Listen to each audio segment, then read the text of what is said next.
Hello and welcome to the Calmcast, a time to feel calm and think clearly. I'm Claire Downham, the Queen of Calm, a transformational life coach. I was a burnt out head teacher who finally made the journey to calm after years of trying, and I want to prevent you from having to do the same.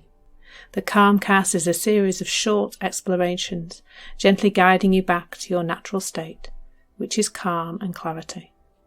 Just listen like you would listen to music, with an open mind and curiosity. There's nothing else to do. Now let's relax into today's episode. So today we're waking up from a nightmare. We'll wake up together, I think, because who hasn't said that to themselves, or probably more so perhaps to a child in our care? It was only a dream. It's only a bad dream. It was only a nightmare. And I'm sure most of us have experienced a bad dream or been with somebody who's had one. And there's a lot going on, isn't there? And in that waking up moment, there's your heart probably beating a little faster. Your mind is racing, full of the thoughts of the horror that you've dreamt about. There may be some sweating. There's invariably sweating for me these days of some description. There may be some sweating. There may be it may be crying out, shouting, a lot going on, a real kind of jittery feeling. And I know personally sometimes when I've woken up from a dream, from a bad dream, there's been a little shadow of it for a little while, like an uneasy feeling. But there's also a falling very quickly back into peace, isn't there? And isn't it interesting that peace just comes from seeing that it was a nightmare? We don't have to do anything for that to pass. We don't have to do any therapy. We don't have to do any tools and techniques. We don't need self-development. We just wake up. And because in that moment, very quickly, as we open our eyes, perhaps as somebody reassures us, there's that realization that it was a dream. It was a nightmare, a bad dream. And then from that realization, there is a falling into calm and peace.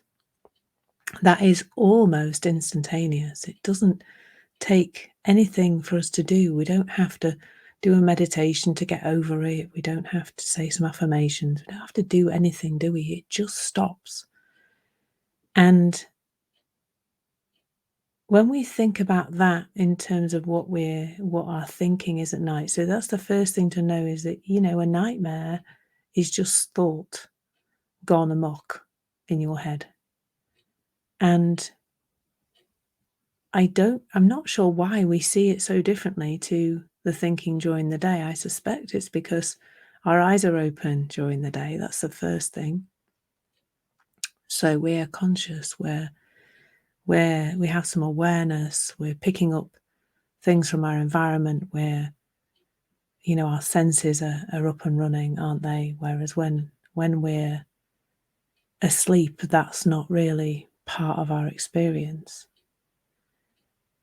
But there's something to know about the quality of all of it, whether it's your nightmares, or I'm going to call them today your daymares. I heard that this morning from a guy called David Key, who I was listening to, and I quite liked it, so I pinched it.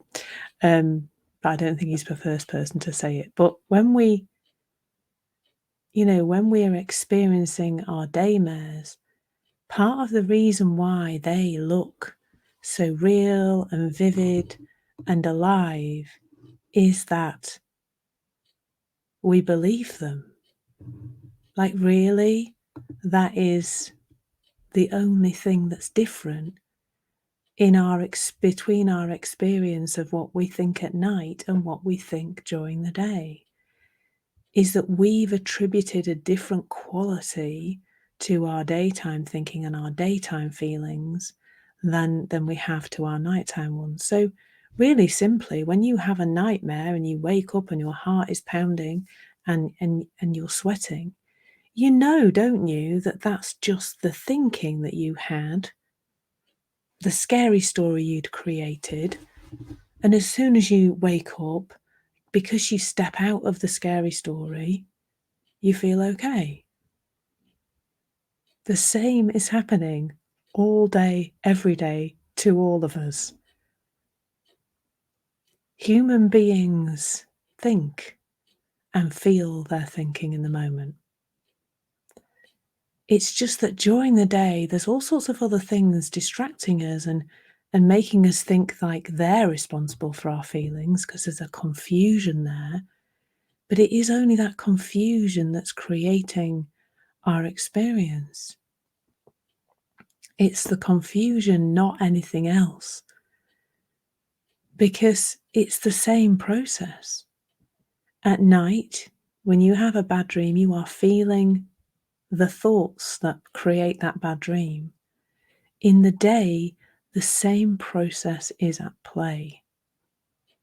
You are feeling thought in the moment. It may look like you are feeling your circumstances and you are feeling your problems and you are feeling other people's silly behaviour. That's usually what I feel, to be fair. So it's all of that. You're experiencing.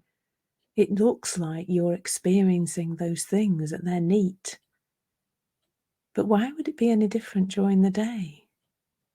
Why would our feelings at night come from our thoughts, but our feelings during the day, they're generated in a completely different way? That's what we think, don't we? That is the misunderstanding that the majority of human beings are caught up in. And it is just a misunderstanding. That's all. And it's innocent. You didn't create the misunderstanding. You picked up on it as you went through life. That's all. But when you see that misunderstanding, when you see that whatever you're feeling, whenever you're feeling it, whatever seems to be going on in the outside world, you're in a daymare, that is, as soon as you see that, it just falls away. In the same way that when somebody wakes you up because you're shouting in your sleep and clearly upset, they wake you up from your dream. It's the same thing. It's the same transition that you're making because somebody is making you aware that you are thinking. Somebody's telling you that you're having bad thinking, and they wake you up, and then you know you've had some bad thinking.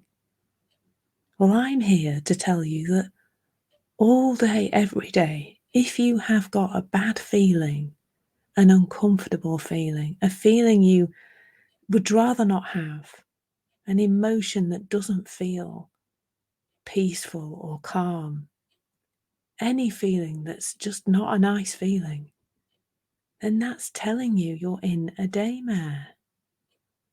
That's the only bit of information. And what I'm doing now is tapping you on the shoulder and waking you up. You don't have to stay caught up in the idea that your feelings are coming from anywhere else but thought in the moment, because they're not. Feelings can't be generated one way at night and a different way during the day. That just doesn't make sense, does it? Because that's saying our bodies, our physiology, or the way our feelings are generated is different at night to how it is during the day. It can't be different. It just doesn't make sense. It doesn't make sense to me anyway. And I think perhaps as you're listening to this, you might be noticing that it doesn't make sense to you either. That there would be a different system at play during the night creating your feelings to during the day. Now, I've been speaking about this truth about where our feelings coming from for a long time now. And I really heard something this morning in this idea of a daymare. just doesn't make sense that our feelings will be made in a different way during the day to during the night. And it's that simple, really. Now, don't get me wrong. It's really easy to get caught in a daymare in the same way as it's easy to be in a dream and have it seemed utterly real. I had a dream that I played Annie as an adult the other night, and it felt so real. Forgot all my lines, didn't turn up on stage on time. It was really bizarre. It's quite funny rather than scary. But I woke up and knew it was nonsense. Oh, how much nonsense have we got in our heads that we don't notice? And what I was going to say there is I don't notice myself a lot of the time that I'm in a daymare until I do. And when I do, nothing else is required. There's a falling naturally into a nicer space and a nicer feeling without having to do anything, just like when you wake up from a nightmare. So you can wake up too. All you need to do is just know about the source of your feelings and no longer be confused about it. Thank you so much for listening.